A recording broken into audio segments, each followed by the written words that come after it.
What's going on, everybody? Welcome back to the Young Gun Show. I'm your host, Will ND, and with me, I got Jackson Johnson. What's going on? What's going on with you? Well, I'm doing pretty awesome. We got Jeffrey from Only Talk Sports. Glad to be here, man. We have Buckeye Mike from the channel Buckeye Mike. Howdy. And we have Austin Williams, big-time Louisville Cardinal fan and Dallas Cowboy fan as well. Go Cowboys. Go Irish. Cards. And before Go Cards. we start Go the show, Bama. from Go the bottom Tide. of our hearts at the Young Go Guns, Tar we Heels wish Hoosiers. you, the audience, a happy, fantastic Valentine's Day. Mm-hmm. And Hopefully prayers out everybody there. got a box of chocolates or something good. Or some roses if you're, Mhm. something like that, There we And go. prayers out there for Michigan State and everyone that's been affected there as well. Yeah, Yes, it's horrible. Mm-hmm. yeah. We're saying a lot of prayers for you tonight. First off, in our show tonight, we're gonna congratulate the Alabama Crimson Tide on their first ever #1 ranking. So, congratulations, Since 2000. Jackson.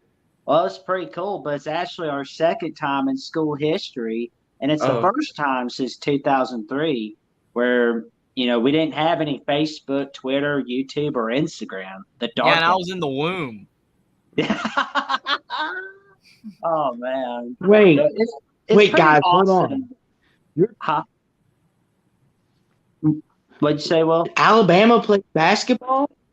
Yeah. I did not know Apparently they Alabama do. played basketball. Mm-hmm. They I'll got say Nate Oates. this is now, shocking not news Avery to me, Johnson. Yeah. Mm-hmm. Well, it's getting to the point where Alabama might be getting better at their basketball than they are at their football.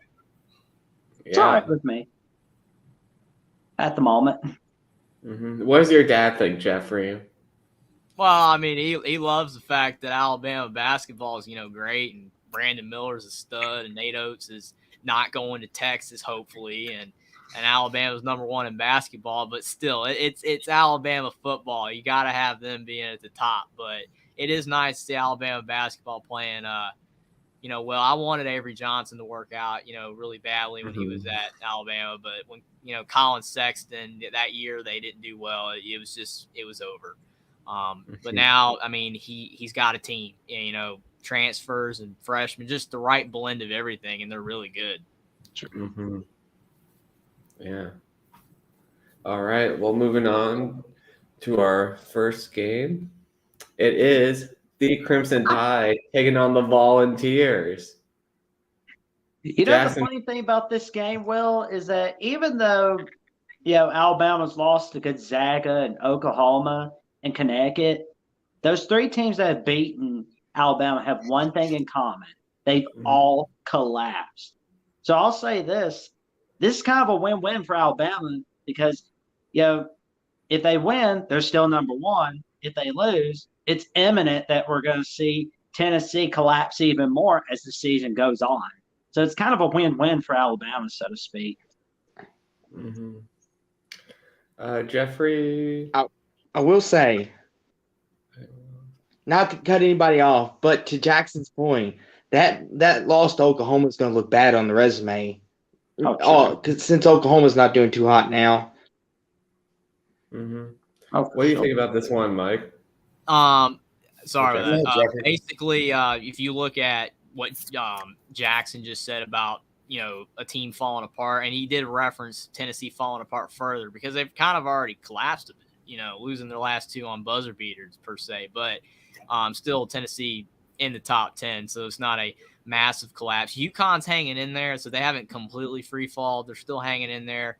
Oklahoma, they were already down. So, I mean, I don't necessarily think Alabama, destroyed their psyche or anything because they were already on basically a 500 team. And to your point down there, Austin, as well, I don't necessarily think that losing at Oklahoma was a bad loss if you go by the net, because I think Oklahoma might be still a quad 1, top 75 in the net. They might be, or if they're not, they're just on the outside. So it's a quad 2 loss for Alabama, which is not a bad loss by the committee. Oddly enough, or whatever you want to call the people that, do it. I don't know if they call it a committee like they do in football, whatever, but it's not really a bad loss. But I'm rambling a little bit on all that. But the point is that on this game, Alabama everyone's probably expecting them to win because I think a lot of people expected Auburn to upset Alabama because it was the rivalry game. It was at Auburn, and Alabama took care of business. But they did lose at Oklahoma, but that was a non-conference game. But the weird thing about this game is that Tennessee is a team that they choke in bad, against bad teams or teams that are worse than them. They play really, really good against teams better than them. It's just for whatever reason, all their best performances this year against teams, they beat Kansas by 14. So it's just weird how that goes. So if Tennessee plays like the Tennessee in those games against the high quality opponents where they give it all they got, I think Tennessee's going to win 79-74 over Alabama. Well, so who's making the first pick tonight? Let's see. Okay. I guess it's me for right now. I guess we're skipping the picks. I'm going to go Alabama over Tennessee on this one. It's going to be an Alabama 75-61 victory over the Tennessee Volunteers. Mike, let's go. What do you think about this one? Okay, so buckle your seatbelts for this one. This is a little long. So first, let's look at Bama. They're the new number one in the country, like Will said to begin the show. Awesome. Great job. Congrats. Brandon Miller. Pay attention to Brandon Miller for Alabama. He's going to be the top guy for Alabama. He is averaging 19 points, 8 rebounds. And he's headed towards a few national awards. The Ohio transfer, Mark Sears, averages 14 points and 4 rebounds. He's a fantastic addition to the squad. He had a breakout performance last month in a road game at Arkansas with 26 points. There's plenty of talent in the rest of the rotation with Noah Clowney averaging 10 and 8 and Rylan Griffin averaging 7 points, 3 rebounds, whose 16-point effort led the path for a road win at Auburn last weekend. Bama excels on both sides of the ball. They have efficient defense despite playing off high tempo, and the D doesn't force many turnovers but rarely allows high shooting numbers. Already finely tuned machine under Oates. Adding freshman of the year was a bonus, and it made the team more explosive. So if we go over and we look across the floor at Tennessee, Tennessee is coming into this game as a desperate dog here. They're desperate because they're starting to fall on that fringe. So they're looking for something to go right for them. They lost a pair of buzzer beaters. To his point, he beat me to it. Last week, dropping games that they should have won, but they're still in good shape. What's up, TGD? How's it going, TGD? Oh yeah, that's a great point right there. Shout out to Kansas State being picked last in their preseason poll to be currently ranked at the top 20. Great season, no one saw coming. You got that right, TGD. You were right on the money on that. That Big 12, man, it is the best conference in all of college basketball. And thank you, TGD, for coming over from the Pro Football Network Discord. And ironically, to say that about K-State is that they just lost to Oklahoma. Yep. They got shot tonight by the Boomer Sooners, which so basically Oklahoma's okay. They have not completely free-falled, man. They're still okay. Well, Oklahoma, if they want to basically get in the NCAA tournament, they have to win out the regular season, and they may have to win the Big 12 tournament, so to speak. My fault. So Tennessee is still in good shape. They have to win this game because it would give wonders for confidence and the big mo for them. Their lineup's full of talent up and down the roster. You have guard Santiago Vescovi, who averages 12 and 4. He's already been a key piece for Barnes' system for years. You got guard Zakai Ziegler, averaging 11 and 5. He's a great assist and steal numbers. Forward Oliver Nakhol, he averages 11 and 5. He has ability on both sides of the ball. You got guard Tyreek Key, who averages 9 points and 3 rebounds. He's the Indiana State transfer and the leading scorer for the last 2 games for Tennessee. So the big key takeaways here, if Alabama has their way to make them race up and down the court all night long, but they also have the ability to play at a slow pace. So basically, if you look at Alabama, they have the ability to switch the way that you have to play them on a dime. They can play 2 different paces. The Tide already have won 8 games on the road, and Tennessee has shown that they can blow home games. Will the crowd play a factor? With home court advantage being key in most basketball games. 3 of 4 last games have been losses and wrecked the Big Mo for Tennessee. They have to limit Miller, the powerful offense, and have consistency from the offense.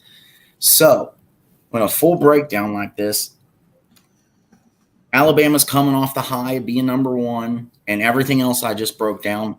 I'm going to go Vols 72, Roll Tide 68.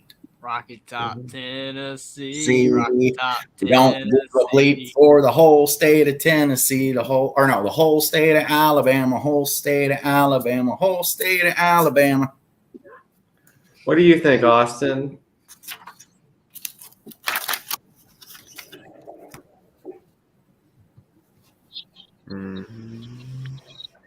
So in this game, it's very interesting because Alabama, they're number 1 for the first time in a long time.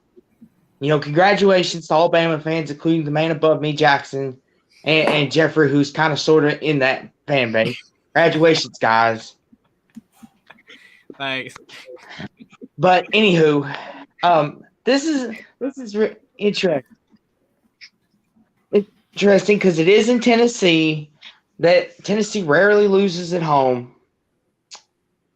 That they what's been pointed out, they've lost at the buzzer to Missouri, and they kind of are going on that downward slope a little bit. And I think that's going to motivate them. They see that Alabama's number 1. They're going to come in with a purpose, fight. I think this game here is going to say a lot of what Tennessee is. And this will show us what Alabama is this year as well. Yes, they're number 1 for now, but what good is it if you can't keep it? But I think this will be a really good game. I'm going to pick Alabama. I just think they've got it rolling. I think they want to prove that this is not a fluke. And I think Bama wins 75-62. Ooh. I think 3-pointers are the difference. I mean, to your point, Austin, I do, you do point out that when you become number 1, then nobody's really seemed to hold on to it this year. So, yes, they just freshly became the number 1 squad in the country, but how long can they really hold on to it? Because it seems hard for anyone to stay number 1 for a long period of time. Edward said college sports need to ban Rocky Top from playing.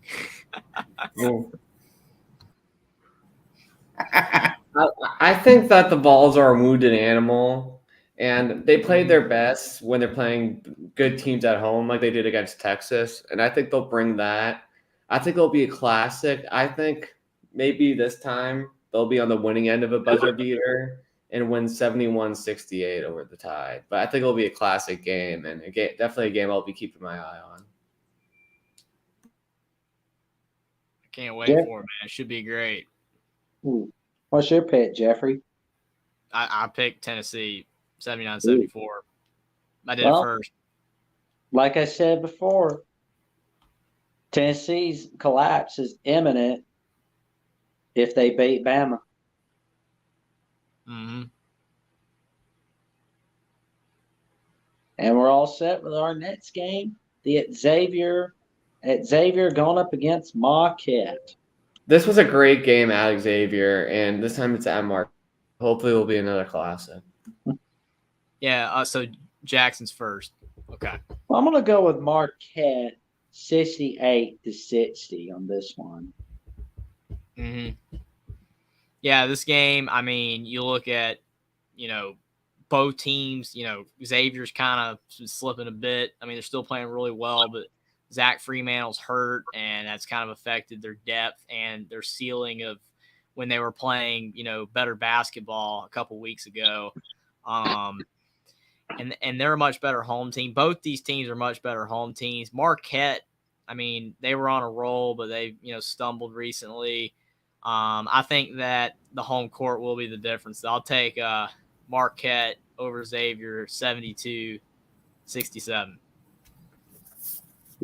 Okay.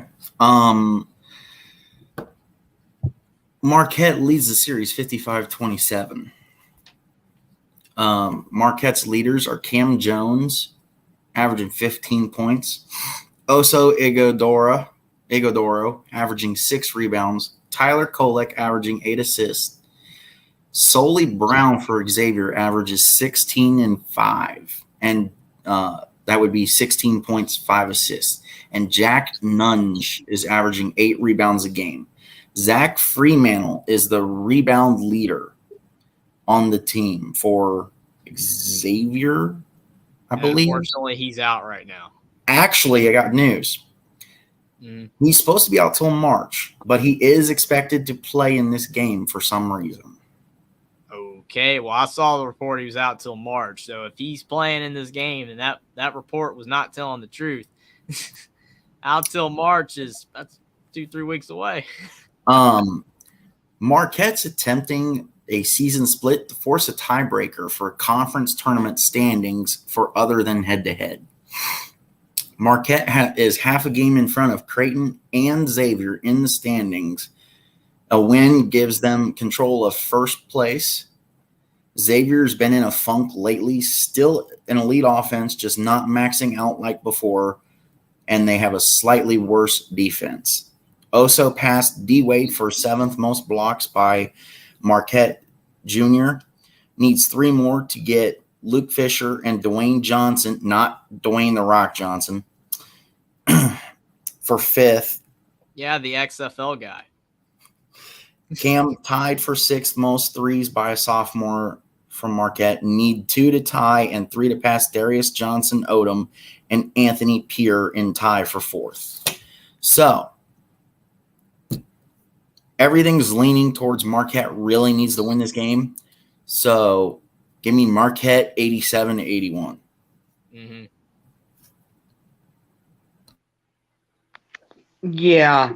So like Will said above, the last time these two teams played, it was a classic. It was a very good game. I think we're going to see the same thing here. Both teams are playing for a lot. As the man above me mentioned, conference tournament seeding. Joe Lenardi has them anywhere from the 5, 6, 8, anywhere in that side of the bracket. I think this is going to be a marquee game that's going to help the resumes.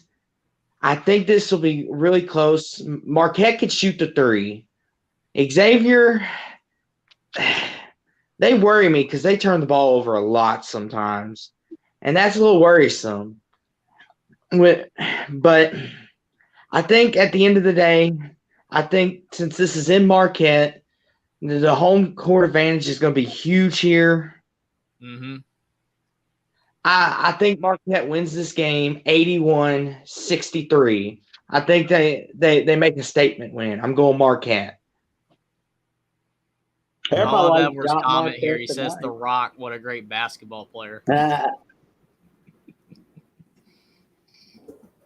Yeah, I mean, I'm just a big Shaka Smart fan, and I'm not a big Sean Miller fan, so I definitely have a rooting interest in this game. I will admit, but obviously Marquette hasn't been playing the best lately, as they did lose by 15 to a UConn team that's been struggling, and they did struggle with Georgetown a bit at the beginning. But looking at Xavier, like losing their best rebounder really hurt, and it showed as they lost at Butler. So I'm going to go with a Marquette 78, Xavier 70 game. I think they'll pull away late. Oh, there we go. Home the Eagles will.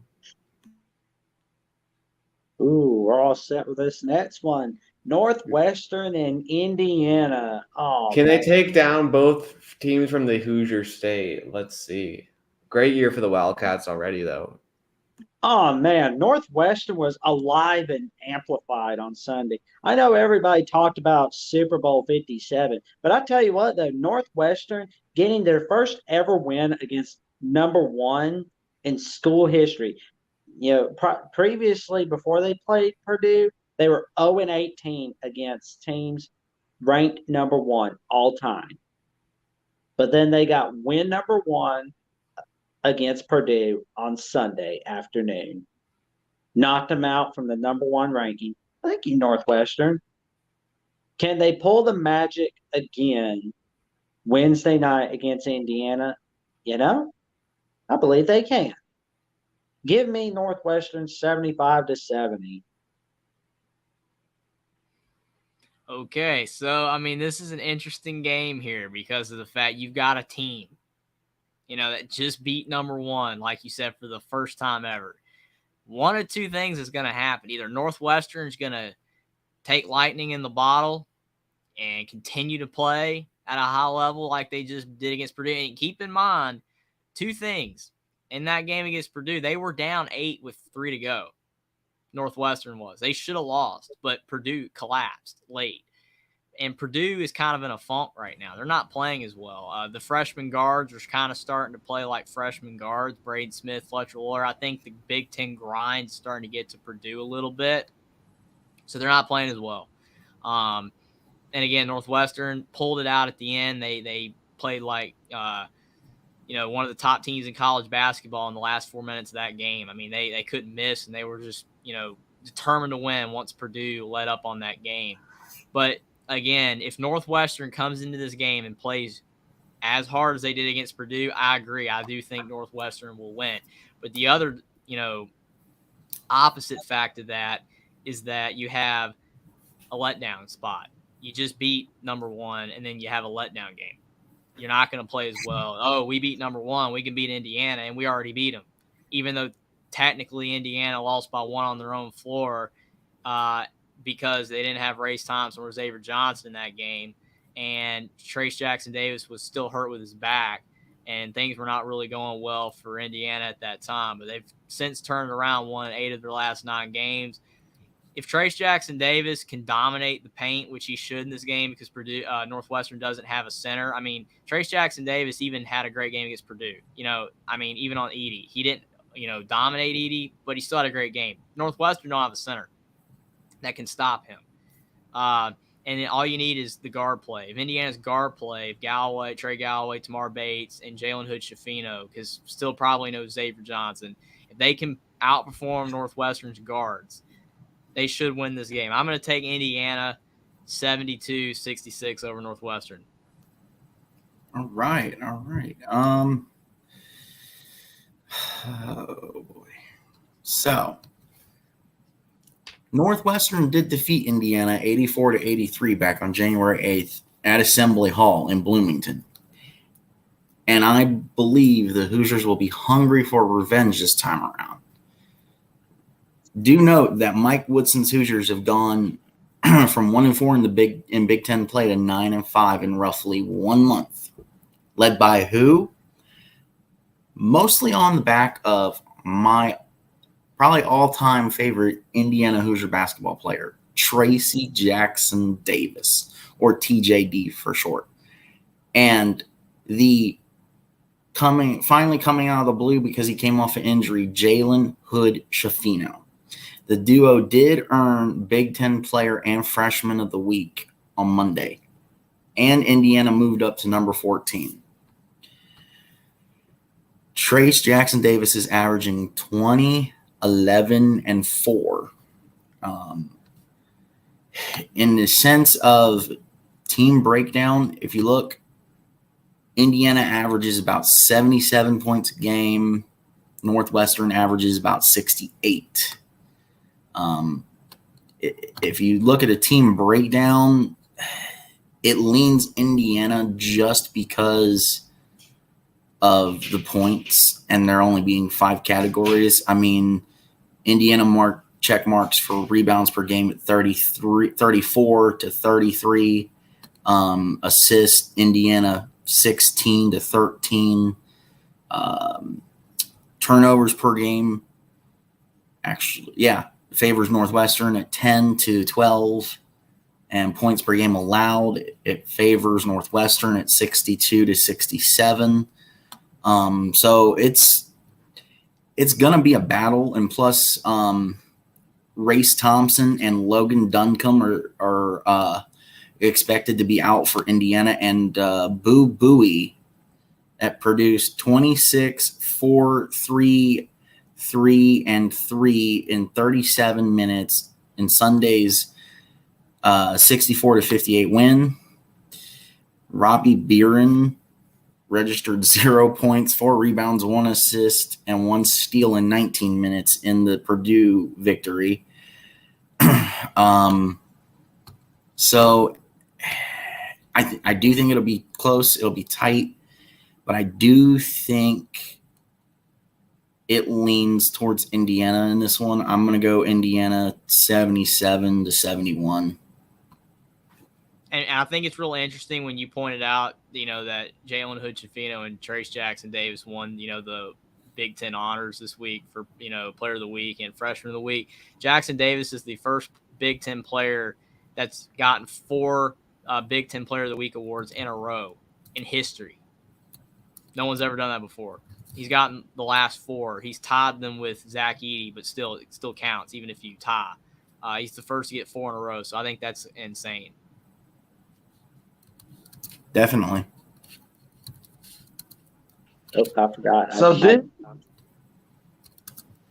this is a game I've been looking forward to it's been a game I've been looking forward to because Northwestern, boy oh boy, have they come around. They're starting to play some great basketball as we speak. And for the Indiana side of things, they had that great win against Purdue, but that Rutgers game, they kind of struggled. Michigan, it took a comeback to get those 2 wins. I mean, Indiana, we all thought they'd have that letdown after Purdue, kind of what we're thinking with Northwestern, and Indiana just seems like they keep playing from behind and they keep finding ways to win, which the old saying is sometimes it's just best to win ugly. You don't always win pretty. But in this game, it's in Northwestern. I'm with Jackson. I think they're going to catch lightning in a bottle. I think that they realize that they're playing some of their best basketball. Indiana's one of the top dogs now in the Big Ten because they're healthy and they're starting to play good again. And Northwestern's coming in saying, "Hey, we beat number 1 Purdue, but Indiana thinks they're big shots now. Let's take them down a notch." I think Northwestern keeps it rolling. I think Indiana, they've dug themselves too many holes too many times, and third time's the charm is going to get them. And I think it's going to be a Northwestern 84 to 75 victory. Northwestern wins.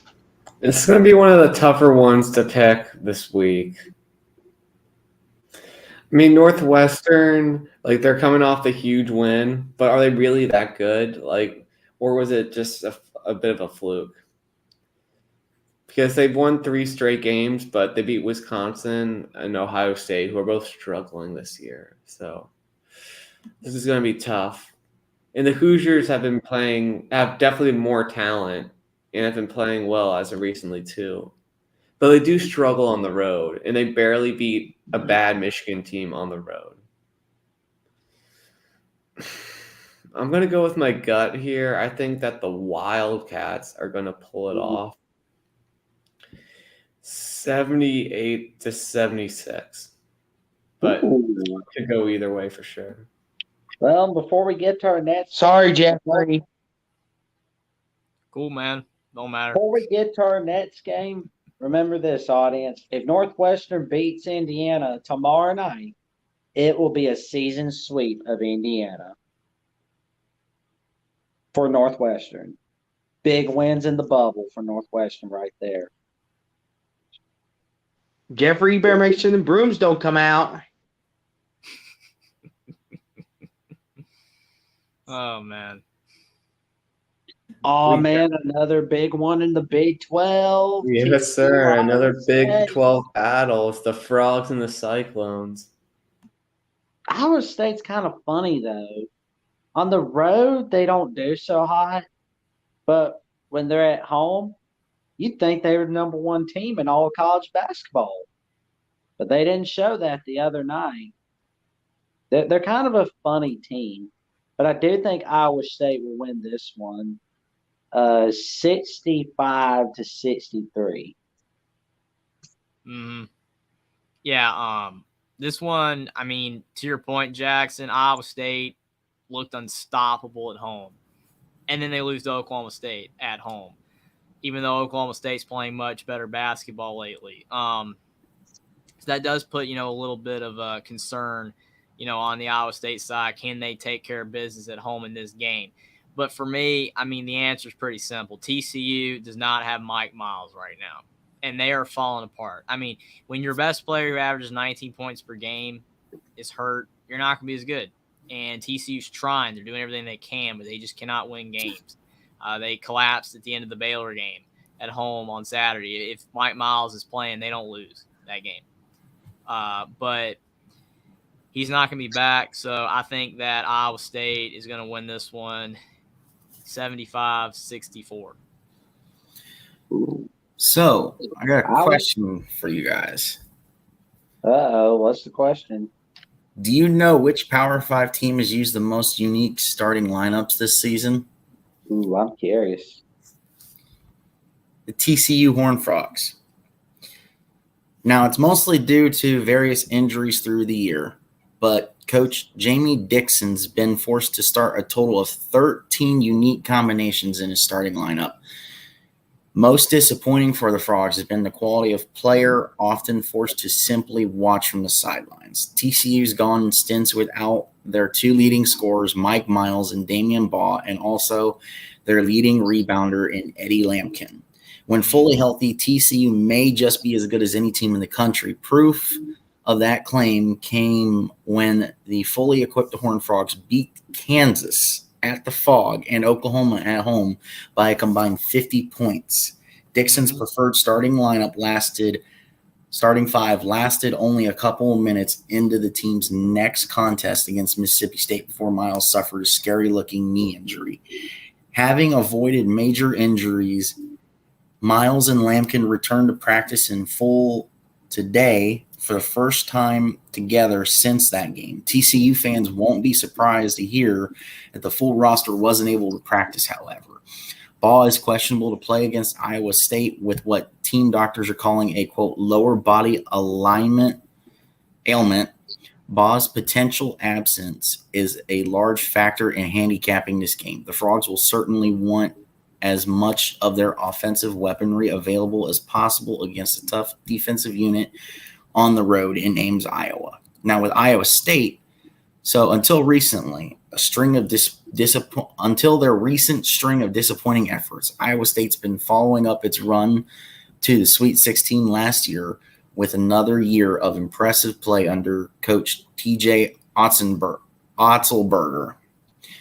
Offensive struggles have culminated in 2 consecutive losses for the Cyclones entering Wednesday's game. In fact, dating back to Iowa State's game at Missouri on January 28th, the Cyclones dropped 4 of their last 5. It's important to contextualize the losses for Iowa State in order to properly assess the team's state. 3 of the 4 defeats were on the road. 2 of those 3 losses were quad 1 losses, and the one loss that wasn't of the quad 1 variety was a quad 2 loss at Texas Tech, a game the Cyclones led by 23 points at one stage. The most recent loss at home to Oklahoma State was their first loss at Hilton Coliseum all year. The Cyclones' 56-point offensive output was also the second fewest points they have managed in any game this season. Truthfully, their poor offensive production may be a result of a defense in decline.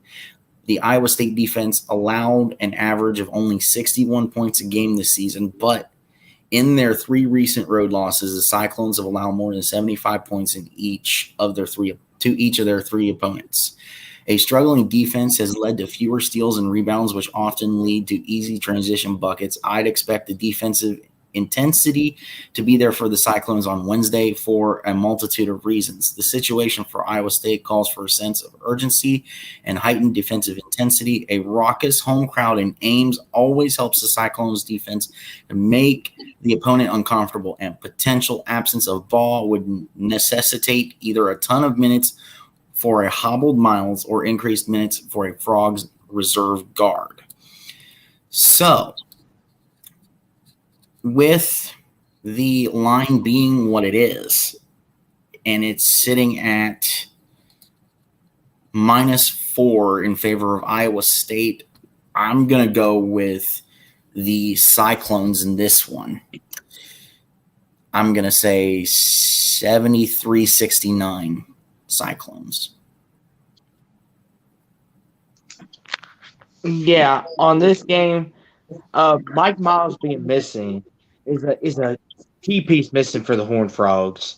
He is their offense sometimes.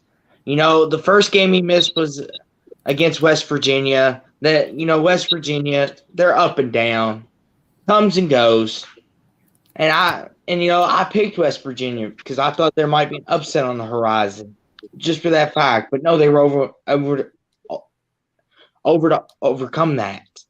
But, like Jeffrey pointed out, the Baylor game, they lost that at the end, which if he was there, that probably would not have happened, and this would be a completely different story. Iowa State, on the other hand, they're 2 completely different teams. When they're at home, they play some of their best basketball. On the road, not so much. Just look at the Texas Tech game. They had that game in hand, and then the last 8 minutes or so, they started turning the ball over. Couldn't hit a thing. And I think since this is at Iowa State, I think TCU, they're going to miss Mike Miles Jr. big time in this game. I think Iowa State's home crowd's a little too much. I'm going Cyclones 71-63. I love Edward's comment right here where he says that guy's calling Mike Miles to see if he's playing. That's funny. Jerron Holmes might be calling the draft scouts, man, because he's having a great year. But yeah, for this one, I just got to keep it a little simple. Iowa State plays really well at home. TCU hasn't been playing well without Mike Miles. So I'm going to go at 83-73 Cyclone victory. They're really tough at Ames. Moving on to the next one, we got Texas A&M taking on Arkansas. Texas A&M having a surprisingly good year. Arkansas surprisingly a little disappointing. Well, Texas A&M, I'll tell you what, though, second place in SEC has got to account for something. And I think they're going to show that Wednesday night, tomorrow night against Arkansas with a 73-66 victory. So where's this game at? It's at Texas A&M. Yeah. Okay. I see it now. Yeah, because Arkansas, he was on the right, so I was getting confused. I saw in the Discord that it was at A&M, and I see him on the right, so I wasn't sure. All right, so it's at Texas A&M. Yep, correct. That does complicate things because of the fact, A&M, like most teams, has been playing better at home. They've been playing better as of late, and they look like a tournament team. Arkansas has been playing better too. They're getting healthier. They got a big win at Kentucky, and I know that's not, what it normally is, I guess, because Kentucky's not, that great this year. But they look really dominant in that game. I think Arkansas will win again. I'll take them 70-68. You like all Arkansas, huh? Mm-hmm. Old Eric Musselman.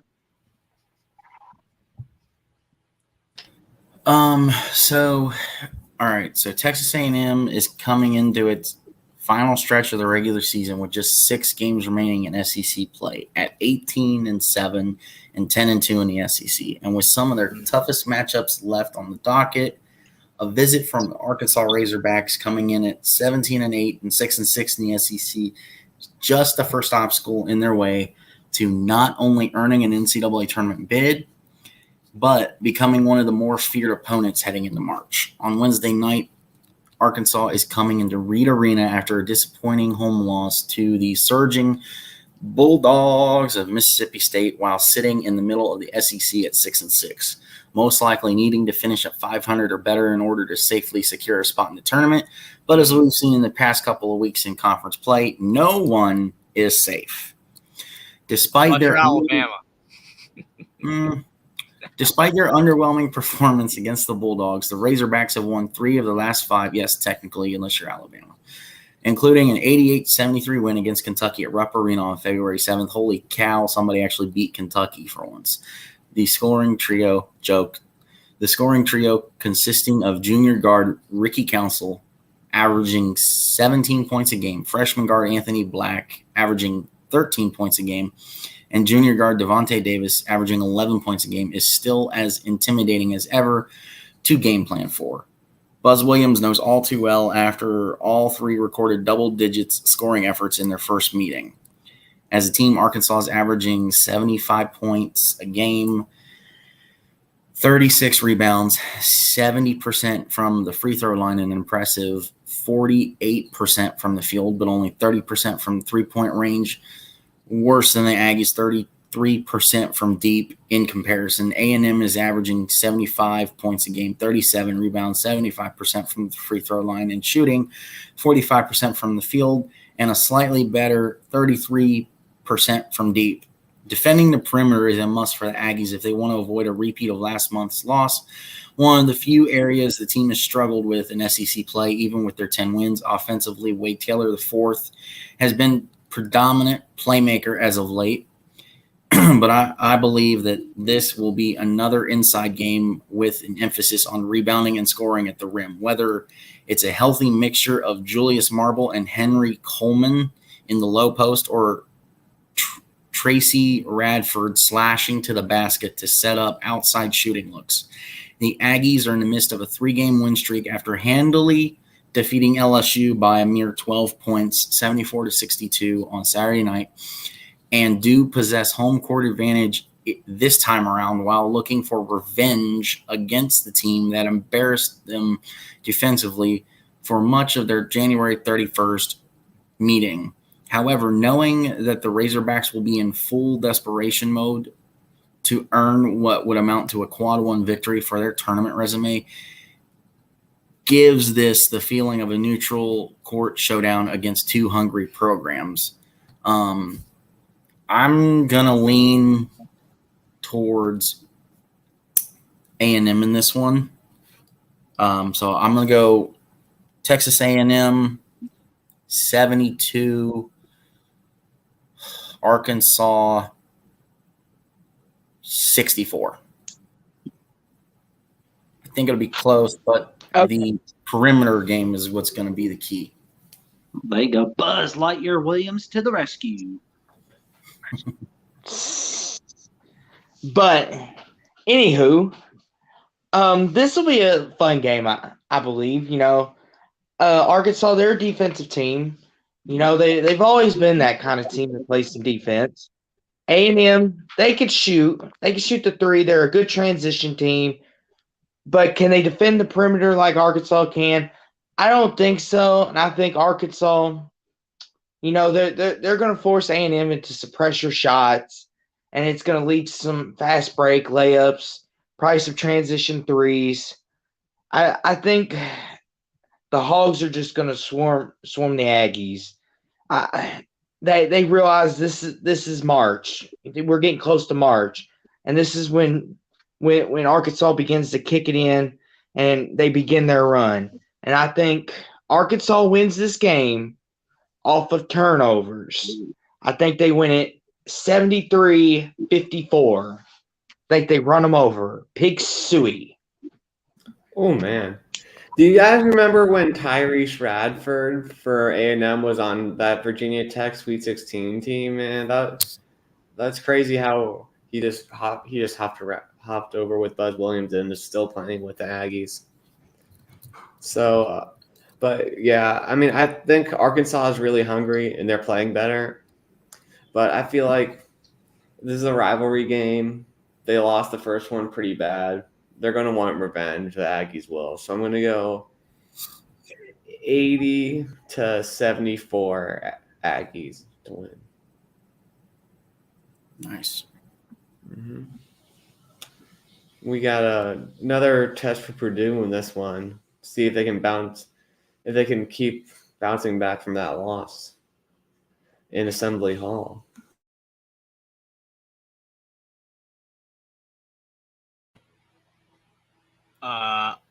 I guess I'll go. This game, I mean, go ahead, Jackson. Sorry. I'm going to go with Purdue with a 75-64 victory. Mm-hmm. I mean, this game right here, I mean, this is one of those situations where it's like the opposite of the Northwestern, where a situation where they either, have lightning in a bottle and continue to play well, or they have a letdown game. For Purdue, it's one of those situations where you lose a game. Are you going to let it compound and do another loss, or are you going to bounce back and start playing like you were before? The problem for Purdue is that as a whole, they just haven't been playing as well last couple games. I mean, you look at even the Iowa game that they won, they gave up 73 to Iowa. And Indiana was the first team to score 70 on them. And then Iowa scored 70 on them as well, even though Purdue won. And then they lost at Northwestern. So just overall on both sides of the ball are not playing as well as they were before. They just seem to be kind of finally the Big Ten grind's catching up with them a little bit. I think that the freshman guards are the key. Fletcher Lawyer and Braden Smith were, they look like seniors out there 3 weeks ago. But right now, they don't look like juniors and seniors anymore. They do look like freshman guards. They're making more mistakes. They're not hitting shots like they were. Zach Edey's still Zach Edey, but the problem for Purdue is if it's just Zach Edey, just like for Indiana in the past, it's just been Trace Jackson Davis. You need that second and third option. And Purdue had that until recently, and they're not getting the consistent production from the other players right now. Maryland, they're playing really well at home this year, and the Xfinity Center is probably going to be the best crowd that Maryland's had in 5 years for this game. And you look at the fact that they haven't lost at home in Big Ten play. They've only lost at home to UCLA early in the year when they were not playing very well, and they're playing much better now. I actually think Maryland beats Purdue 69-64. Ooh, going with the upset. All right. Huh. So, let's see. All right. So, the number one team in the Big Ten, Purdue, will be going against Maryland this coming Thursday in College Park. Can the Boilermakers go 2-0 straight up this season versus Maryland, or will the Terrapins trip up Purdue this time around? Well, coming in at 23-3, Purdue is arguably the best team in the nation right now. It's ranked number one by the AP. So at the very least, the Boilers are among the group of elites in college basketball this season. That being said, the Boilers have lost 2 of their last 3 games. They got stunned on Sunday, as we've discussed a little bit, by Northwestern by 6 and a road loss in Evanston. Purdue made 5 of its first 9 threes in the Northwestern game before going cold from deep, missing all of their final 13 attempts from downtown. Not always going to be that bad for Purdue, though. This is a team that went to Evanston54th in Division I basketball with 120 points per 100 possessions, adjusted, and second in Big Ten play with 54% efficiency field goal percentage. The under is 6-4 in Purdue's last 10 games as the road team. Maryland comes in at 17-8. Much better than the Boilermakers. The Terps are coming off of a 74-68 win in College Park last Saturday against the roaring Penn State female Nittany Lions, and are also 5-1 straight up in the last 6 outings. That stretch includes wins against the likes of the Wisconsin Badgers. And let's roll a tear for a second, because that also includes a win over our dearly beloved Jeffries Indiana Hoosiers. Maryland is a great defensive team. It's the 21st in the nation with just 63 points allowed per game, and 34th with opponent shooting just over 47 efficiency field goal percentage. Although they lost to Purdue in the first meeting of these teams this season, 58-55, which tells me it'll still be close, the Terrapins made life hard for the Boilermakers, who shot just 39% field goal percentage and committed 15 turnovers in that contest. Maryland's covered the spread in 7 of the last 10 meetings versus the Boilermakers, dating back all the way to 2017. So it's about time for Purdue to wake up and make a statement game. This is a perfect opportunity for the Boilermakers to do it against a good Terps team on the road. It could be a good performance, but I do not think Purdue can get it done. I think they're stuck in a slump. I think Maryland still wins the game and shocks Purdue with a dagger in the heart again. Give me Maryland in a sort of close one, starting to pull away in the end, 61-55 Maryland. Ooh, Maryland for the upset from Buckeye Mike. There we go. Yeah. Maryland has played really good at home this year. To Jeffrey's point, this will probably be their best crowd in a long time, because they've been bad quite a long time. And I'm glad they're enjoying their season they're on, because you don't know how many of these you'll get or how many you will get. Just look at Louisville and Indiana, for example. We were in slumps for so long we didn't get to enjoy them as fans, me and Jeffrey. I'm glad Maryland gets to enjoy this somewhat, that they're back again, hopefully. But yeah, in this game, it's going to be, up to Zach Edey. If he does what he continues to do, he can probably win this game by himself if he wanted to. But like Jeffrey said, it's going to come down to the guard play. Can they act like seniors and juniors like they did early in the year, or are they just going to be the freshmen and sophomores like they are? I think this is a close game, but I think Purdue wins. I know they're reeling, but I think Purdue, they still want to be a 1 seed in the tournament. I think Zach Edey goes for anywhere from 25, 30, maybe even has 15 rebounds on top of it, and maybe throwing a couple dimes. I'm going Purdue 88-61. It's crazy how bad Maryland is at home and how good they are on the road. Like, they only lost to UCLA at home, but on the road, they've only beaten Minnesota and Austin's beloved Louisville Cardinals. So it's so crazy how different the splits are. But I think Maryland will keep it going at home. I mean, UCLA is a great team. I mean, they weren't playing the best then as well, and they've rolled through everyone else in the Big Ten at home, and I think they're going to do it against Purdue too. I think they'll win it 80-78 Terps. Mm-hmm. Next one, we got a clash in the pack, Utah and Arizona. So, yeah, you've got it's Jackson. I forgot. Go ahead, Jackson. Go ahead. I'm going to go Arizona 75-61. All right. So you got Utah. They beat Arizona already at home. And Arizona is a weird team because of the fact they have had some dud games in the Pac-12 this year. They lost to Washington State at home. They lost at Oregon. They lost at Stanford, and they lost at Utah. Now, granted, Oregon's playing better, which about 2 weeks ago when I picked Oregon to win at Arizona State, you guys were like, man, Oregon's horrible. They're coming around, though. I know they just lost to UCLA, but to Will's point, UCLA clearly is playing like the best team in the Pac-12 right now. And Dana Altman always seems to get the Ducks playing better toward the end of the season. But Arizona, it's about consistency. I think talent-wise, I think they might be the most talented team in the Pac-12, or they have the highest upside, but they do choke in games. To be fair, they did lose 3 of those games on the road. The only one they lost at home that they shouldn't have lost was Washington State.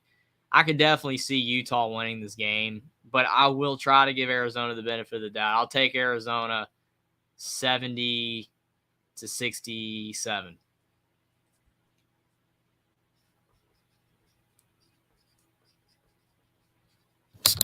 Sorry.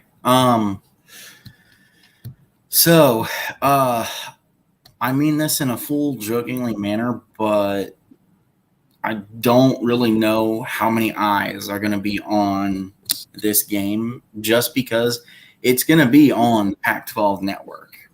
Boo. Yeah. I plan on watching it. Good. Same. So, when the Wildcats beat the Bruins on February 3rd, they were number 16 in the AP Top 25. And they won by a score of 71-66. It was a signature win of the year by far at that time.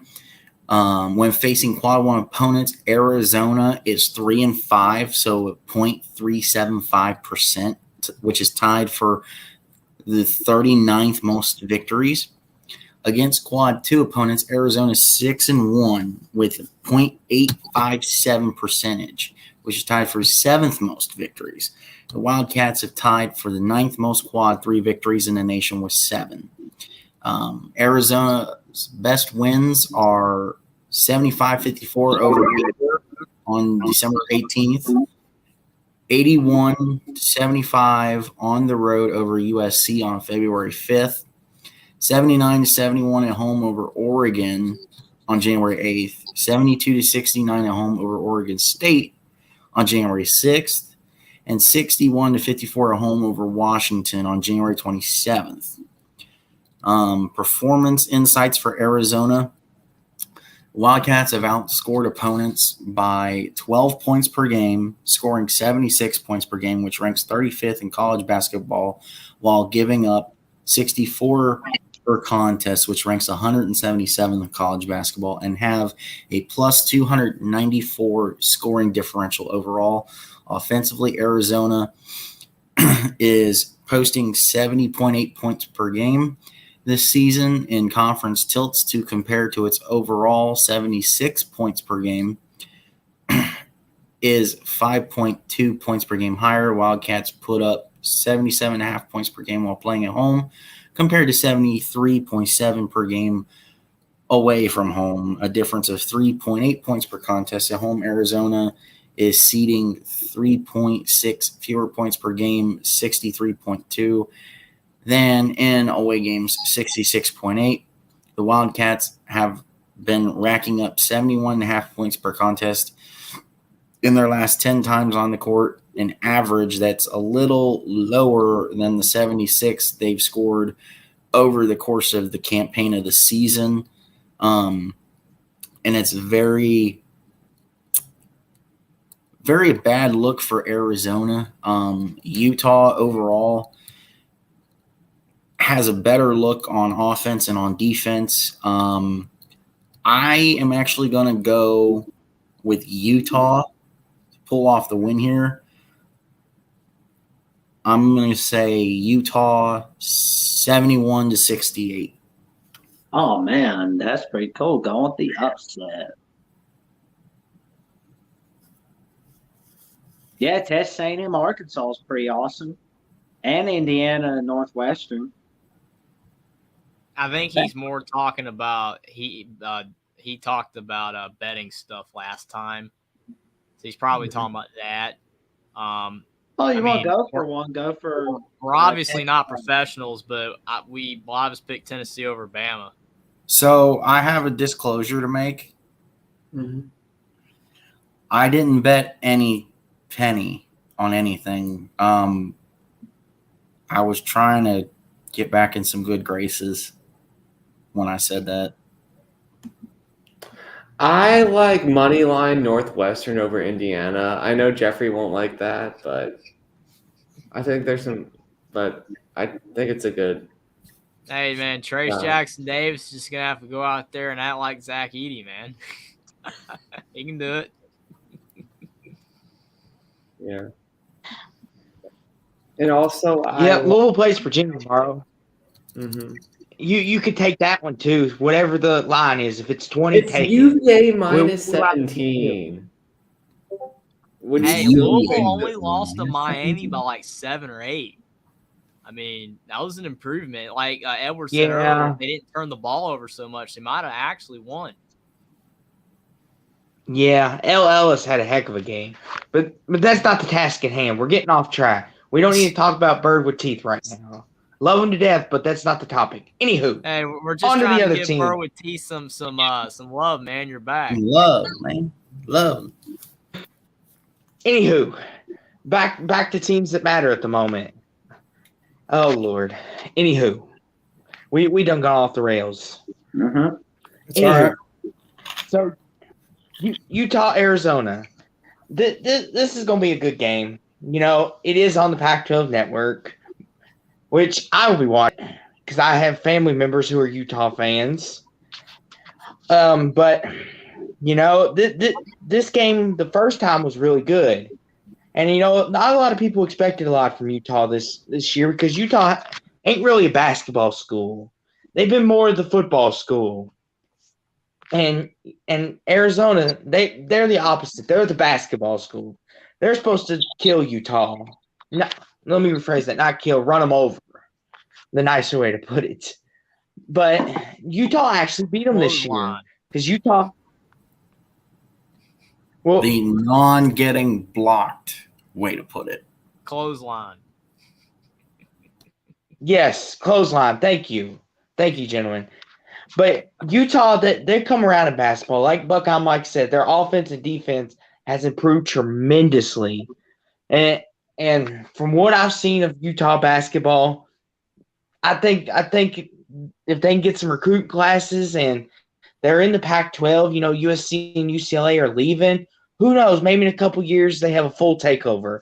Basketball, football, all sports Utah takes over. But in this game, I think since it's in Arizona, I think Arizona at home, they're just a different team.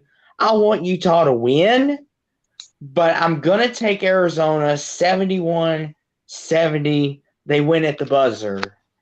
Good pick. On word to Will's pick. Yeah, I'm also going to go Arizona. I mean, they should win, but even though Utah has been playing well, I'll go 78-70 Cats. Ooh. And onward to the assembly rivalry, I like to call it, because they're both, I believe they are both called assembly halls. Illinois and but Indiana. there's only one true assembly hall now. Oh, I'm sorry. It's in Champaign. No. Now, our non-alcoholic assembly hall friends, I'm kidding. It's the true assembly hall. Champaign, you're not assembly hall. Love you, Illinois, but you're not assembly hall, man. So can the Hoosiers sweep the Illini? Let's see what Jackson has to say. I'm going to go with Trace Jackson Davis, Indiana Hoosiers, for a 71-62 rebound on Saturday against the Illinois Fighting Illini. You look at this game, Illinois, they have been up and down. I mean, and all around, to be honest. I mean, they can't figure out whether they're good or not. I mean, at times, Illinois looks like a team that's potentially, if Purdue didn't exist, the best team in the Big Ten. But then Illinois just tanks. Like they lost to Penn State tonight, even though Jalen Pickett had a monster game of 41 points, the most points for any Nittany Lions player since 1961. But still, Illinois just cannot figure out whether they're good or not. Now, last year, Illinois did go on the road and won at Indiana. But this is a different Indiana team, as Mike Woodson and Trace Jackson Davis have both pointed out several times. This is a different team. It's going to be a sold-out crowd at Assembly Hall. And I could see an upset here because Illinois, when they play really well, are capable of pulling this off. And Indiana did win at their place. So, there's a chance they could come in and, and pull off an upset in their own right. But I'm going to go with Indiana to beat Illinois 77-74. Just as a total joke, do we really need to ask you for a score and who's going to win for an Indiana game? Why? Complete joke, but you know what I mean. I mean, well, to be honest, remember I was picking against them every game, and then they lost against Maryland because I picked Maryland. I was doing the reverse psychology thing, and now I'm just picking them every time until they lose. So, and then I'm going to probably reverse it. It's like back and forth here. Because they're healthy now.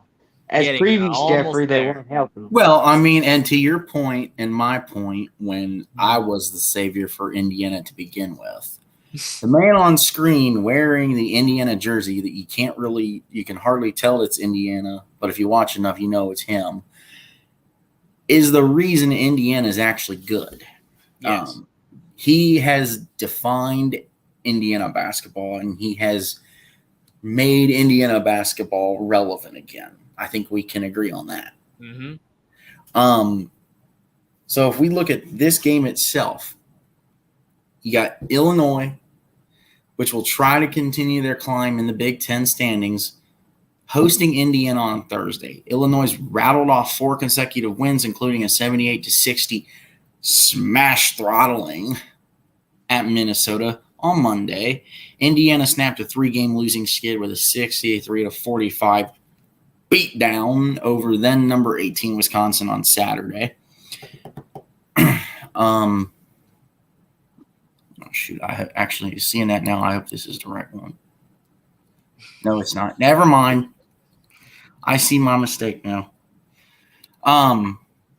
Basically, this one's easy for me anyway. I just love the man on screen. I love Jalen Hood-Schifino. Those are your 2 big guys from Indiana. I do realize I looked like a complete idiot a minute ago. Hey, I didn't mind reliving that Wisconsin win. Don't get me wrong. I didn't mind it. Yeah, when I noticed it said Wisconsin thrashing, I'm like, oh, whoops, wrong thing. But anyway, between the 2 main stars on Indiana, mainly carrying most of Indiana's production, like they did in one of the most recent games when the man on screen had 28 and 10 the other night, and Hood-Schifino had 21. That being most of the production, I still think with the supporting cast that Indiana has, I don't think Illinois can stop Indiana from winning the game. It's just too much strength and power on Indiana's side.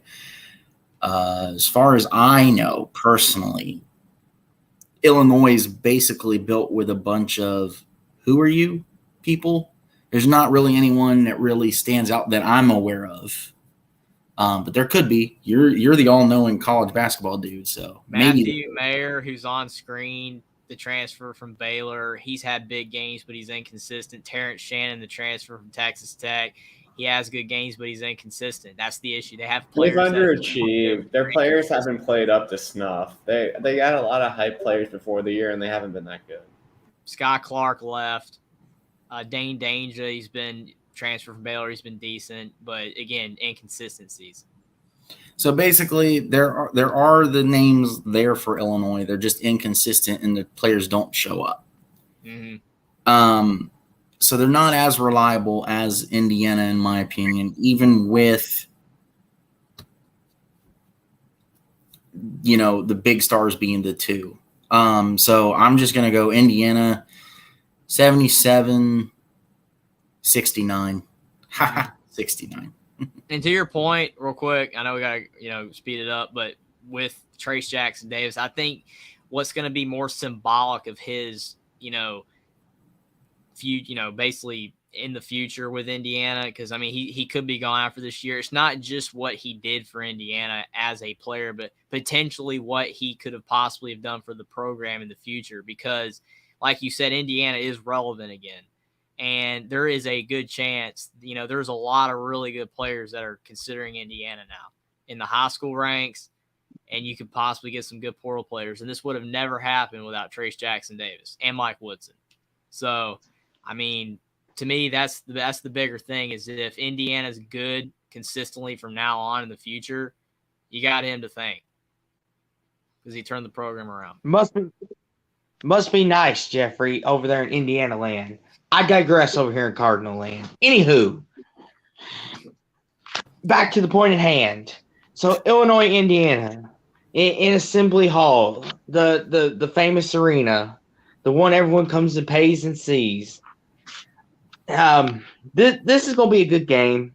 Illinois, they've been a team, a lot of people have picked in years past to win the Natty, Final Fours, Elite Eights, because they had all that talent, but they ended up squandering it, and that's their fault. They had their shots, and now I had Indiana losing to Northwestern. I think now in this game, I think they come back home. I think they get it together. And Illinois, they're holding on with all they got. I just don't think they have enough with Indiana. I think when Indiana plays at home in front of that rocking crowd, there's something different about that arena. Just ask Kentucky in 2011 what happens when you go there. It's just different. And I think for that reason, and Trace Jackson Davis arguably being the player of the year in college basketball, I think Indiana beats Illinois 81-66. Hoosiers win. I think it'll get ugly. I'm going to Hoosiers 83, Illini 60. I think the Hoosiers will pile on. And next up, we got the rematch from one of the bigger upsets, this time in Lexington, between Kentucky and Tennessee. Oh, I think Kentucky is going to beat Tennessee in tight fashion with a 68-67 victory. Yeah, you can almost, chalk this one up as Kentucky's last stand here.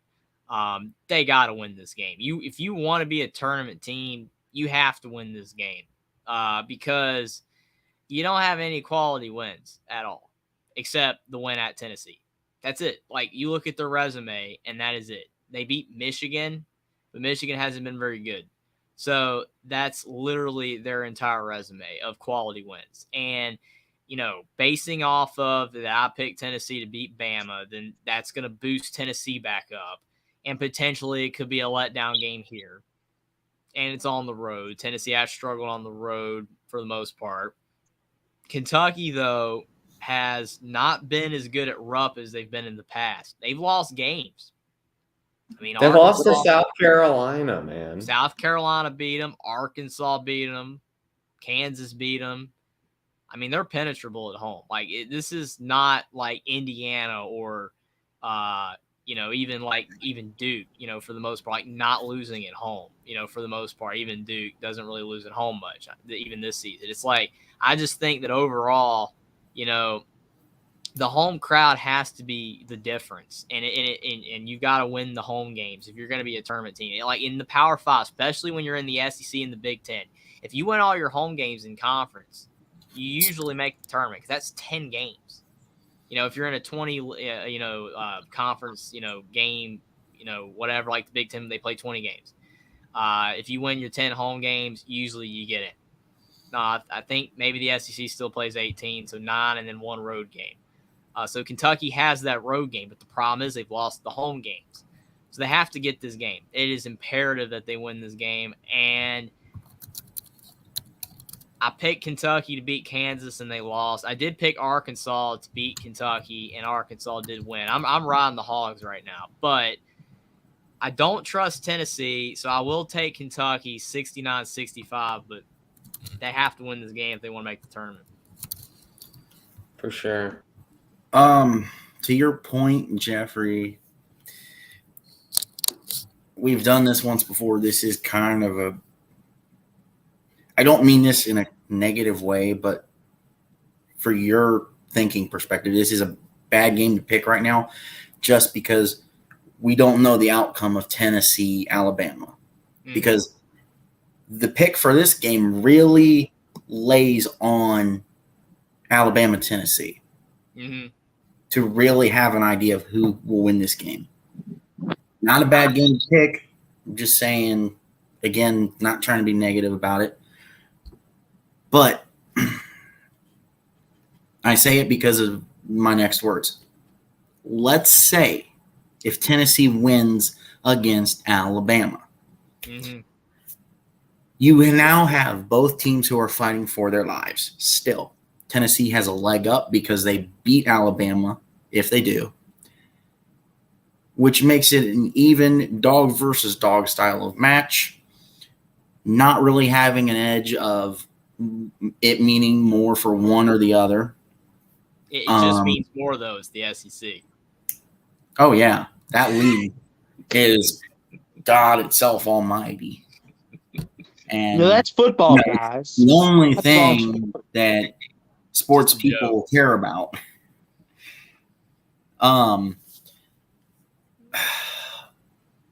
I think as much as I want to go Tennessee, I think Tennessee could actually, if they win, Tennessee could fall into the trap of coming in off way too big of a high after beating the number one team. So if Tennessee wins versus Alabama, I'm going to go Kentucky 70-64. If Tennessee loses, the game means a little less, but I think Kentucky will still show up because I think it all lays again on Tennessee because if they lose, Tennessee could still come in riding a low point of, depending on if it's a blowout or not, we almost had them, could have beat them, and then they just don't show up because they're in the rut. Yeah. For this game, I don't like Kentucky. I'll say it right here, right now. I don't like Kentucky. I don't like anything about them. They're our in-state rival. I don't want to see them in the tournament. The only time I ever want to see them in the tournament is when we play them and then we could beat them. But that's not going to happen.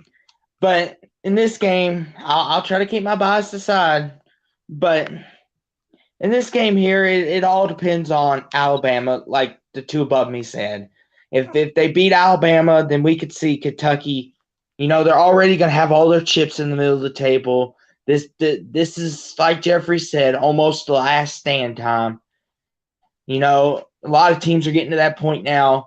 Before we hit March, it's the last stand. It's everything you got, leave it all out there. There is no tomorrow. And if Tennessee loses, then Tennessee could come in moping and maybe they could take their frustrations out on Kentucky. Maybe it's wishful thinking. But since this isn't Tennessee, I'm going to pick the Vols. They play better at home.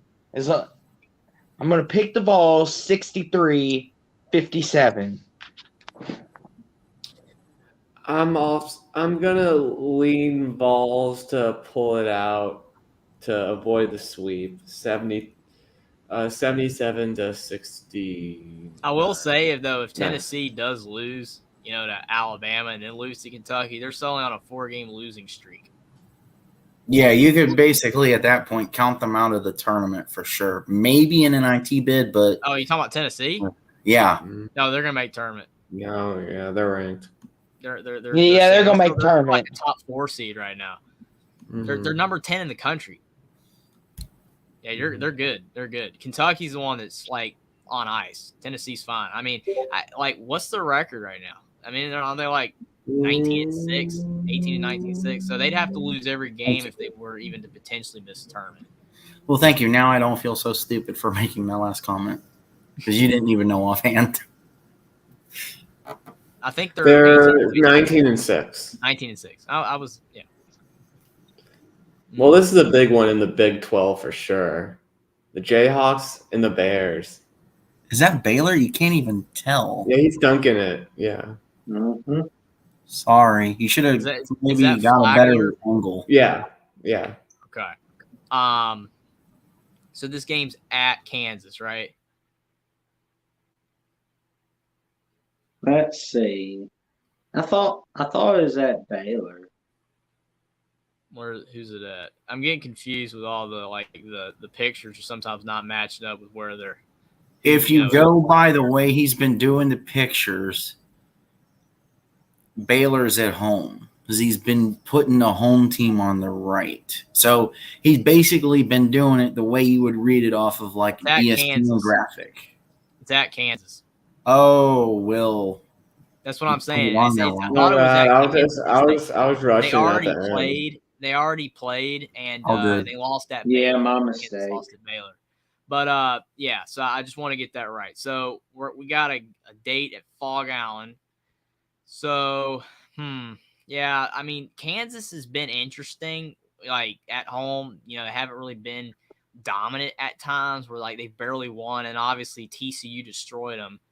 But TCU's not the same anymore at this point. But Kansas is playing better lately. I mean, they kind of had their brief skid like me and Austin were talking about, and people were like, oh, is Kansas falling off the edge of the earth? No, they had a little skid, and now they're okay.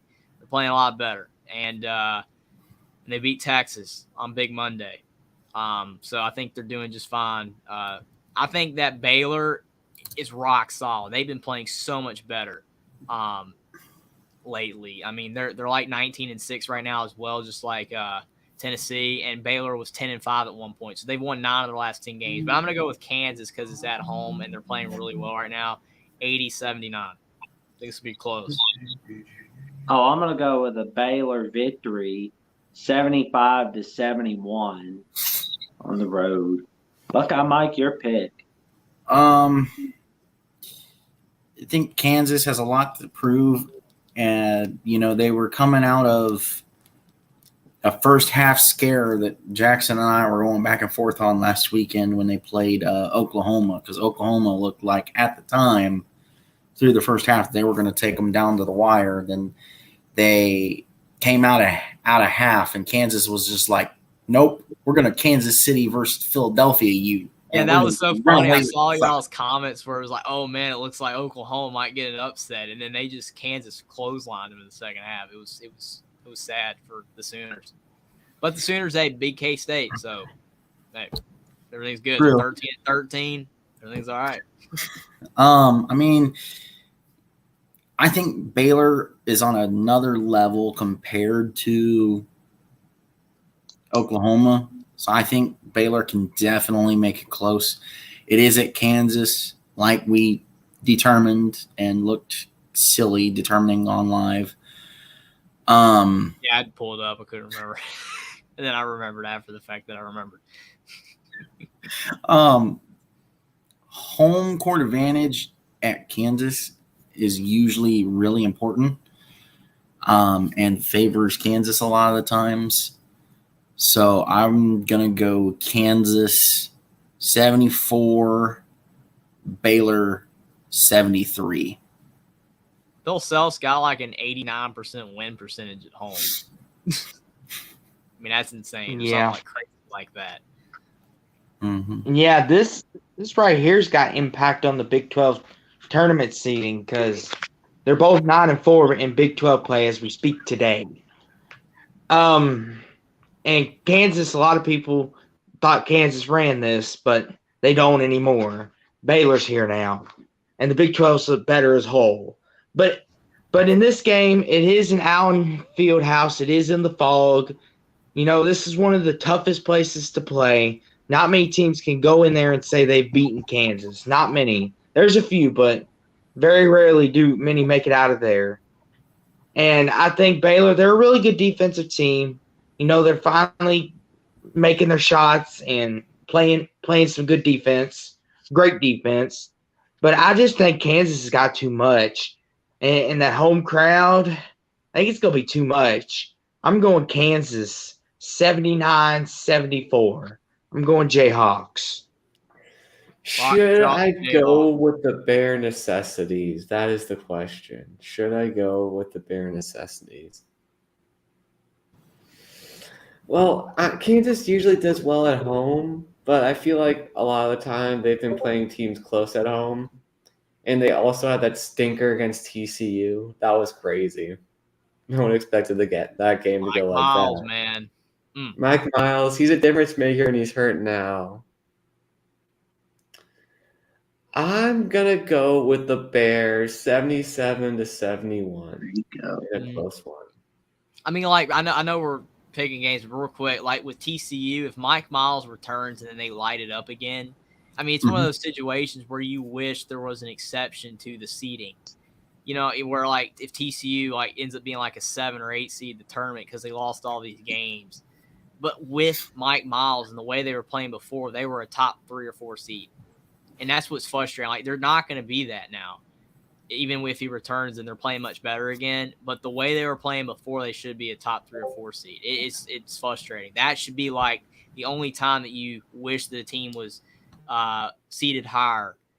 And obviously that's only if Mike Miles is back, because that's when they're a 3 or 4 seed. Do we think that this is starting to trend to where maybe we don't get a national champion for the 3rd straight year out of the Big 12? Oh, it's definitely possible, man. I mean, the Big 12, I mean, they have, you know, theoretically on paper, 5 teams that you could at least see a shot of them winning the whole thing. I mean, obviously, the top teams is more likely Kansas and Baylor or Texas if they could actually play in the tournament. That'll be interesting. Can they play or will they choke again in the first 2 rounds? Yes. That's going to be really interesting to see. But, I mean, yeah, I can definitely see the Big 12 winning another one. Because 3rd straight national title to be exact. And if Kansas wins, they'd be the first team to go back-to-back since who did do it last? Florida. That is interesting. Florida. 06-07 with Al Billy Horford. Donovan. It's been a while. Al Horford, Joe Kim Noah, who was Joe. Billy Donovan at coach. Yep. Coach Donovan. They knocked off the first time the Kevin Love, Russell Westbrook led UCLA Bruins, and then the most dominant Ohio State team in a long time. Yeah, Greg Oden, Mike Conley. Oden, man. I was hyped for him in the NBA, but it didn't work out. It's like Roy Hibbert, man. I mean, Roy Hibbert should have dominated the NBA. Greg Oden should have dominated. It just didn't happen. Oh yeah, these days Injuries. Yeah. These days, Coach Donovan has the Chicago Bulls fighting for that 10th playoff spot in the Eastern Conference. With my Wizards. Oh, there you go. Shouldn't have got rid of Thomas Bryant, man. Everybody's regretting getting rid of Thomas Bryant, the Wizards and the Lakers. Yeah, he was good for the Lakers, man. It's like, oh, I'm calling for the ball, and LeBron gets the record, and it's like, let's get rid of him. All right. So this game, I know for certain, is in Raleigh. NC State UNC rematch. And the first game, unfortunately, got marred by the Turquavians. And let's just say they're not very good. Yeah. Let's hope Turquavian Smith doesn't get injured again, and let's hope that each team can finish healthy. Because that most definitely, we want everyone to be healthy for sure. This game kind of seems like North Carolina's last stand a bit, so it's a big game for the Tar Heels. Yeah, it's like the Kentucky-Tennessee thing, but this time Carolina's on the road. Honestly, I gotta go with North Carolina State, and it's a 69-65 victory. That's a good one, Mike. I will say that I mean, I want to pick Tar Heels here. I mean, they need a win. I mean, if you're gonna be a preseason number 1 team, you got to at least make the tournament. Like biasness aside, you can't miss the tournament here. I mean, that's just a horrible look. But things are trending in that direction. I mean, I think they're in a little bit better shape than Kentucky right now because they don't have the quad 4 loss to South Carolina. I mean, Kentucky has that win over Tennessee, and North Carolina doesn't really have that marquee win, but they don't have the bad loss either. But Carolina needs this game, and they were able to beat NC State at home. But I will take the Wolfpack 75-70. I think that NC State's been really good at home. Terquavian Smith is a fantastic player. And Jarkel Joyner and DJ Burns have been great as well. They just have a much better team than they do in the past. And North Carolina is playing very uninspiring basketball. So if Carolina's going to get more shots to make the tournament, it's going to have to be after this game. So I have a love-hate relationship with the state of North Carolina. And I have for years because I go back and forth with the two big, well-known, big-name teams in the state when it comes to college basketball. I seem to have a stretch when I like North Carolina, and it was under Roy Williams. And then I had a couple of stretches with Duke and flippy-flop. For a while I liked Duke and Coach K and J.J. Redick. Oh, my God, J.J. Redick was a freaking monster, man. Dagger threes all the time from the corner and everything. Lights out shooter. The closest thing to Ray Allen and Steph Curry back then. And Steph Curry wasn't even a thought of yet. Anyway. See, Austin, we all get off topic. Anyway, enough of the struggle bus. I love the underdog stories and the positions that they're in. Because, it just means more for an underdog, not a conference, for a team every night in every game because they're an underdog. To your point above me, you great awesomeness above me, North Carolina, you're welcome. North Carolina has been playing wishy-washy basketball.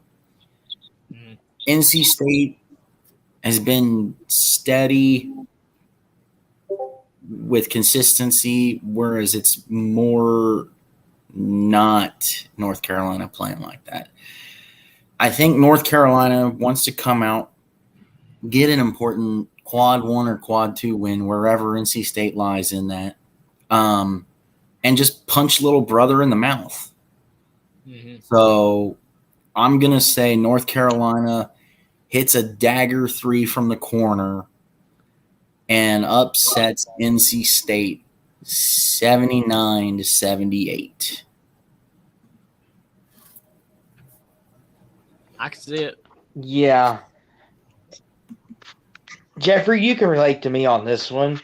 This is not the North Carolina of old because when me and Jeffrey were kids, North Carolina was like the team, and when it gets close to March and February, they look like the best team in basketball a lot of times. This isn't the same one anymore.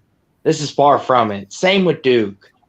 I know Duke's not in this conversation at the moment, but they were like that. In this time of year, Coach K, Roy Williams had North Carolina and Duke playing their best basketball. This is not them anymore.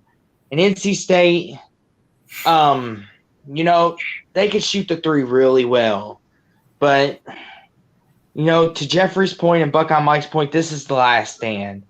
And who would ever thought we'd be talking about North Carolina on the last stand? Normally they would have had their tournament ticket punched and ready to go. It'd just be where are they being seated.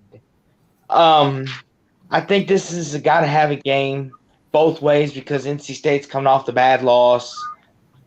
North Carolina has got to have it more. And I think desperate teams do desperate things. I think we see maybe a 30-point game out of Caleb Love or a 25 30-point game out of Baycott. I'm going North Carolina because I think that they realize they need this and they're in danger of missing the tournament. I'm going North Carolina 86-80. I mean, sorry, Will, before you go real quick, but I mean, it is nothing wrong with the slide. Slide looks great, looks awesome, good job. The North Carolina guy, if you just look at the guy on screen, he looks deflated. He looks like, oh my God. I kind of did to fit the theme that the season I know. I'm not complaining. I'm just saying, like, the way we've been talking about North Carolina, starting with Mr. Awesome above me, because y'all are awesome, but I have to differentiate everyone. So Mr. Awesome greatness above me. North Carolina is deflated, and they're just not, to his point and our points, the North Carolina of old, the North Carolina of, Tyler Hansbrough and all the greats that played. One of my first college basketball memories is him with a mask against Duke. He was wearing that mask. Yeah, that was one of my first memories as well. I was a little kid. I was like 4. I mean, watching that, but I remember it barely. But I mean, the thing about Carolina, real quick, I know we got to go, but like the thing about North Carolina this season is that it literally all it's coming down to is Caleb Love making shots like he did last year when they got rolling. Because think about it, he wasn't making shots all season last year. They were on the bubble, and then when they played Duke at Duke in Coach K's final game, he turned it up, and then they just rolled through the tournament, and he was on fire. Brady Manick last year was key. He was hitting shots. Who's not hitting shots? Pete Nance has not replaced him well. Pete Nance is not Brady Manick. So that's a problem. And then you have Baycott, still Baycott for the most part. He's playing pretty well. RJ Davis, he's been about the same, maybe a little worse, about the same. Leaky Black's actually improved, but they have no bench. So it's essentially Caleb Love has to make shots like he did last year at the end of the season. And Pete Nance needs to be more like Brady Manick. And if Carolina could get that, they could be really good still, but they're not getting it right now. Your turn, Will. I think Terquavian Smith is going to have a 30-point game. I think he's going to be so mad that North Carolina injured him and ruined the chance to win at the Smith Center and take it to the Tar Heels. So I think he'll do it, and I think it'll be a 70. I think it'll be an 85-70 Pack win. Ooh, Wolfpack. Our final game. That we're going to do some prediction videos later, but for now, I feel like we've talked about some games. We've definitely talked about the most important games of the week. So what game are you guys most excited for this week? Honestly, I'm really excited about that Indiana Northwestern game. That's what's got me really excited. Alabama, Tennessee is insane as well. Both of those. I mean, you got a lot of good games. Tennessee, Kentucky, to see if Kentucky can get back in the tournament picture. Just a lot of good games. For me, it comes down to 3 that we covered. Indiana, Illinois, because like we stated before, and I'm going to say this real quick, but I just think Indiana can just, Northwestern's dangerous, but I think Indiana can just ease through Northwestern to a degree. I think it'll be easier than going through a battle with Illinois. North Carolina and North Carolina State, the battle of a portion of North Carolina, and Tennessee, Alabama, because Tennessee is to a degree fighting for its life. To a degree, because they're in a losing skid, and to Jackson's point, I think maybe before we went live, every team that's beat Bama has turned to garbage. So the trick would then be, if Tennessee does knock Bama off, is Kentucky the one to come out with the win? So that one is interesting to me as well. I'm most excited about. Oh, I'm just gonna say real quick, the Utah-Arizona game, Northwestern Indiana for me. Go ahead, Will. I'm excited for the Baylor Kansas game. Battle at the top of the pack, the last two champs, both teams playing really well. I think that'll be So a many good phenomenal game. games. Mm-hmm. Oh yeah. So check And- us out on Thursday. We got another show going on there, and it's going to be great. Like, comment, subscribe, and click on the notification bell, and we'll catch you next time. Subscribe to all of us if you like our content, guys. Thanks for being here.